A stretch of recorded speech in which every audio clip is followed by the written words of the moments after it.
અહેમદાબાદ મિત્ર ન્યૂઝની ટોપ 10 ખબરોમાં આપનું હાર્દિક સ્વાગત છે. નેપાળમાં ફસાયેલા અમદાવાદના 37 લોકો પરત ફર્યા.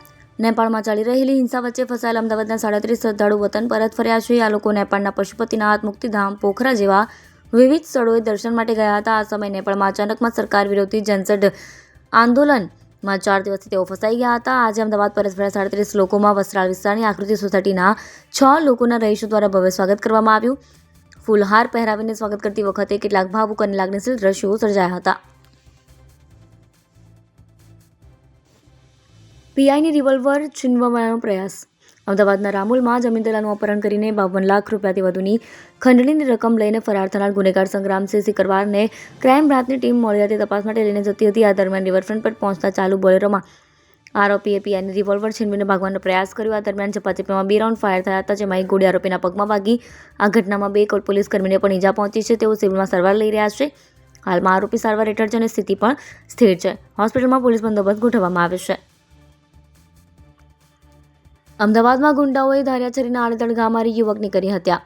આજે વહેલી સવારે 3:30 વાગ્યાની આસપાસ પાલડી વિસ્તારમાં અંજલી ઓવરબ્રિજ નીચે પોલીસ સ્ટેશનથી માત્ર 200 મીટર દૂર જ નામચીન નૈસલ ઠાકર નામના યુવકની જાહેરમાં હત્યા કરાઈ છે. નૈસલ ઠાકોર નીચે ટક્કર ભરીને નીચે પાડી દીધો હતો. નંબર પ્લેટ વગરની કારમાં આવેલા 7-8 અજાણ્યા શખ્સોએ નૈસલને પહેલા નીચે પાડ્યો, બાદમાં ગાડીમાંથી ઉતરી ધારિયા અને છરીના ઉપરા છાપરી ઘા મારી પતાવી દીધો.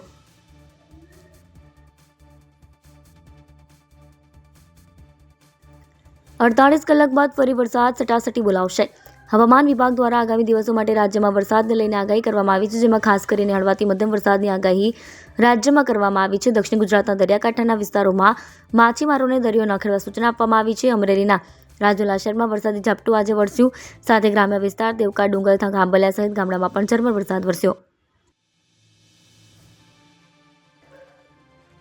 સગીરાને 20 વર્ષની કેદની સજા, 21 વર્ષ હતા જેલમાં ધકેલાશે. વર્ષ 2024માં ખોખરા પોલીસ મથકે આશરે 17 વર્ષના સગીર સામે આઈપીએસ પોક્સો આઈટી એક્ટ મુજબ ગુનો નોંધાયો હતો, જેમાં આરોપી સગીરને અત્યારે સુધાર ગૃહમાં રાખવામાં આવ્યો છે. આરોપી અમરાઈવાડી ખાતે રહેતો હતો, જેને એક સ્કૂલેથી છૂટેલા સગીરને ડરાવી ગાળો આપી તેની સાયકલ લઈ લીધી હતી. આરોપી સગીર આશરે 15 વર્ષીય ભોગ બનનાર સગીરને મણિનગર રેલવે કોલોની ખાતે લઈ ગયો હતો, જ્યાં તેની સાથે સૃષ્ટિ વિરુદ્ધનું કૃત્ય કરીને તેનો વિડીયો ઉતાર્યો હતો.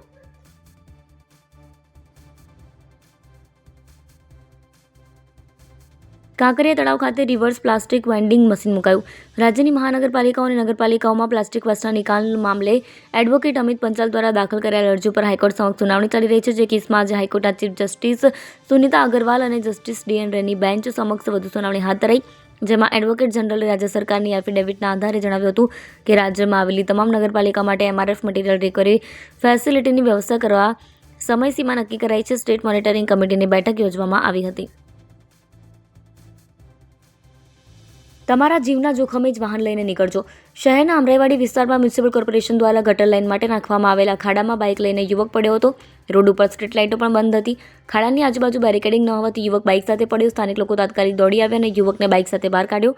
મ્યુનિસિપલ કોર્પોરેશનના પૂર્વ ઝોનના ઇજનેર વિભાગ અને કોન્ટ્રાક્ટરની બેદરકારીના કારણે યુવક ખાડામાં પડ્યો. મુખ્યમંત્રીની શાળા મનમાની પર કડકતા. તાજેતરમાં શહેરમાં સીબીએસઈ અને આઈસીએસઈ બોર્ડની સ્કૂલોને લઈને રાજ્ય સરકારના નિયમોનું ઉલ્લંઘન કરતી શાળાઓ પર હવે કડક કાર્યવાહી થઈ રહી છે. અમદાવાદ ગ્રામ્ય વિસ્તારમાં આવેલી સીબીએસઈ અને આઈસીએસઈ બોર્ડની શાળાઓ માટે ગ્રામ્ય ડીઈઓ દ્વારા એક ખાસ બેઠકનું આયોજન કરવામાં આવ્યું હતું. આ બેઠકમાં સ્પષ્ટ સૂચના આપવામાં આવી છે કે આ શાળાઓએ હવેથી રાજ્ય સરકારના નિયમોનું ફરજિયાત પાલન કરવાનું રહેશે. અત્યાર સુધી ઘણી શાળાઓ ગુજરાત બોર્ડના નિયમોને અવગણીને મનમાની કરતી હતી, જેના પર હવે લગામ કસવામાં આવી છે. મૂળ કલોલની રહેવાસી સગીરાને તેના જ માસીના દીકરાએ અવારનવાર શારીરિક સંબંધ બાંધીને ગર્ભવતી કરી હતી. બાપુનગર ખાતે હોલમાં ચાલતા સગાઈ પ્રસંગમાં અચાનક જ સગીરાને પેટમાં દુખાવો ઉપડ્યો અને ટોયલેટમાં જ બાળક બહાર આવી ગયો હોવાથી ત્યાં મૂકીને જતી રહી. સમગ્ર મામલે બાપુનગર પોલીસે સગીરાના માસીના દીકરા વિરુદ્ધ બળાત્કાર અને પોસ્કો એક્ટ હેઠળ ગુનો નોંધી કડક કાર્યવાહી હાથ ધરી છે. વિશ્વ આત્મહત્યા નિવારણ દિવસે જીસીએસ હોસ્પિટલમાં વિશેષ કાર્યક્રમ. અમદાવાદની GCS hospital, medical college and research સેન્ટરના મનોચિકિત્સકા વિભાગે વિશ્વ આત્મહત્યા નિવારણ દિવસની અનોખી રીતે ઉજવણી કરી. કાર્યક્રમની શરૂઆતમાં જીસીએસ મેડિકલ કોલેજના ડીન ડોક્ટર યોગેન્દ્ર મોદીએ વિશ્વ અને દેશમાં આત્મહત્યાની અસરો વિશે માહિતી આપી. મનોચિકિત્સા વિભાગના અધ્યક્ષ ડોક્ટર ધર્મેશ પટેલે વિશ્વ આરોગ્ય સંસ્થાની આ વર્ષની થીમ પર વ્યાખ્યાન આપ્યું. તેમણે દેશમાં આત્મહત્યાના બનાવો અને રાજ્યવાર સ્થિતિની આંકડાકીય માહિતી રજૂ કરી.